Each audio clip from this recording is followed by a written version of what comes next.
예, 윤상현입니다. 우리 중도 보수 단체 250여 개 단체들이 모여서 중도 보수 대연합을 결성했습니다.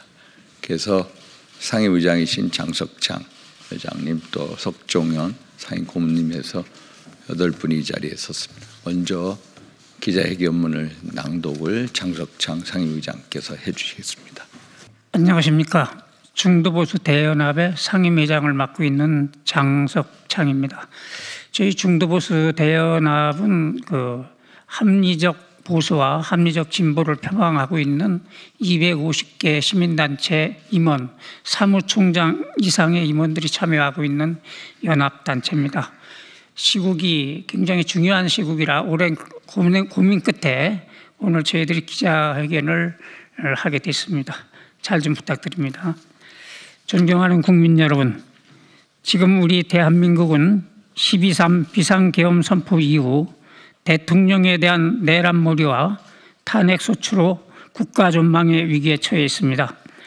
나라가 위기에 처해 있을 때 우리 대한민국은 특유의 협동정신을 발휘해 난관을 극복해 왔으나 현재 대한민국이 처한 국가적 위기는 단순히 탄핵의 반대와 찬성이라는 국론분열의 차원이 아닌 자유 대한민국 체제를 지킬 것이냐, 아니면 종북 친중무리에게 정권을 넘겨줄 것이냐를 판가름하는 체제전쟁의 상황에 처해 있음에도 불구하고 일부 국민은 그 의미를 제대로 모른 채 일상적인 삶에 열중하고 있습니다.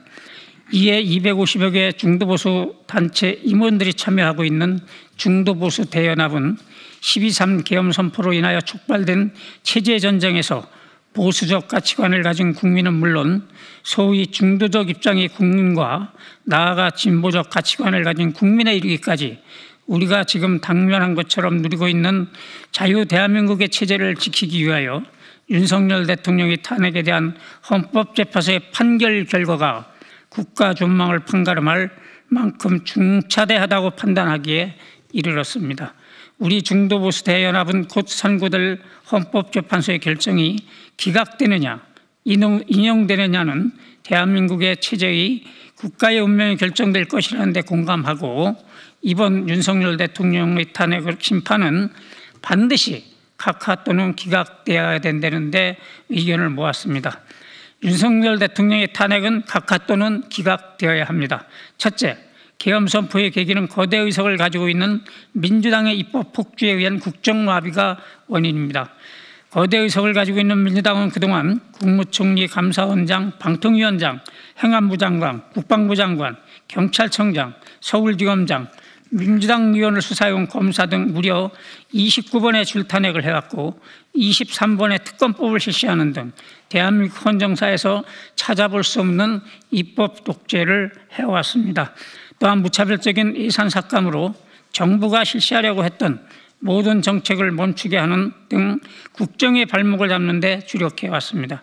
이러한 민주당의 입법 독재에 대해 국가를 운영하는 대통령으로서 결정한 이번 계엄 선포는 고유 권한인 통치 행위라고 우리는 보고 있습니다.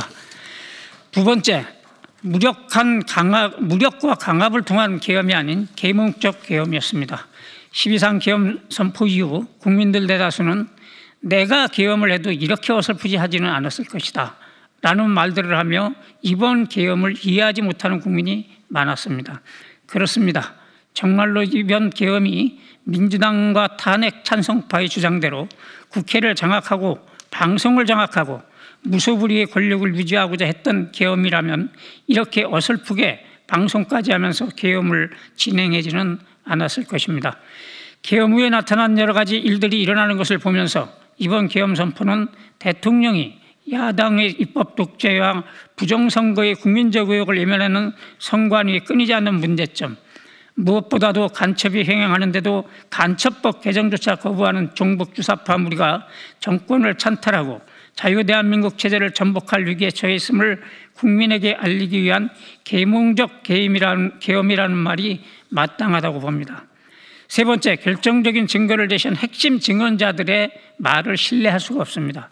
탄핵소추 촉발이 된 홍장원 전 국정원 1차장의 싹 다 잡아들이라는 명령을 받아 적었다는 체포자 명단 메모지와 관련해 작성 장소, 자필 의혹, 보좌관 대필 등 홍 전 차장의 말이 번복되면서 그 말에 신빙성이 없다고 봅니다.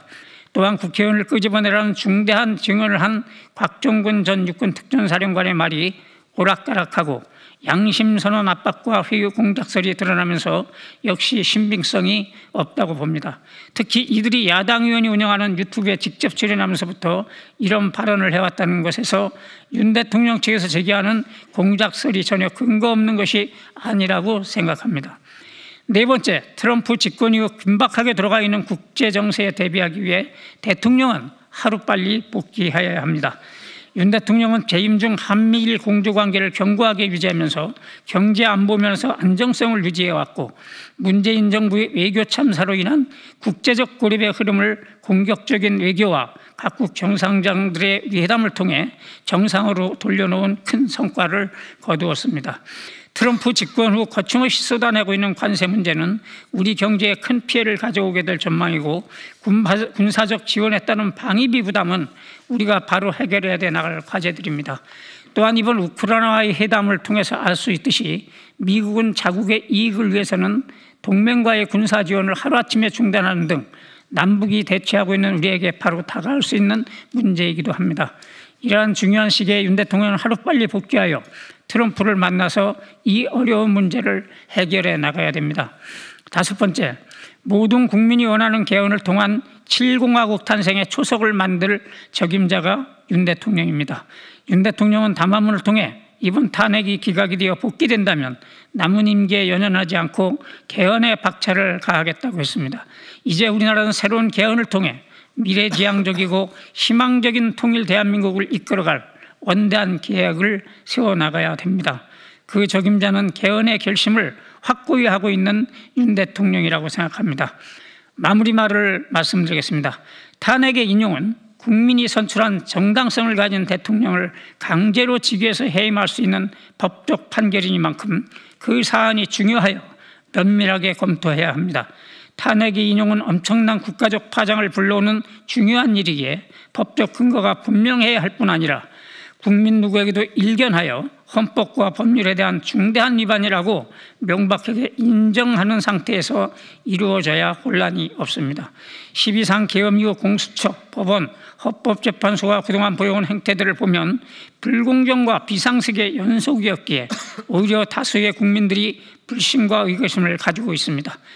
헌법의 최후 수호자로 불리는 헌법재판소 재판관은 불공정과 비상식의 절차적 입법을 용서받고 탄핵을 인용할 만한 중대한 사유가 없음을 분명히 아니라 나아가 국정혼란과 자유대한민국 체제 전복의 위기를 막고 밝은 미래를 향해 전진하기 위해서라도 이번 탄핵 심판은 마땅히 전원일치로 기각되어야 한다고 우리 250여 개 중도보수 단체 임원들은 강력히 요구합니다.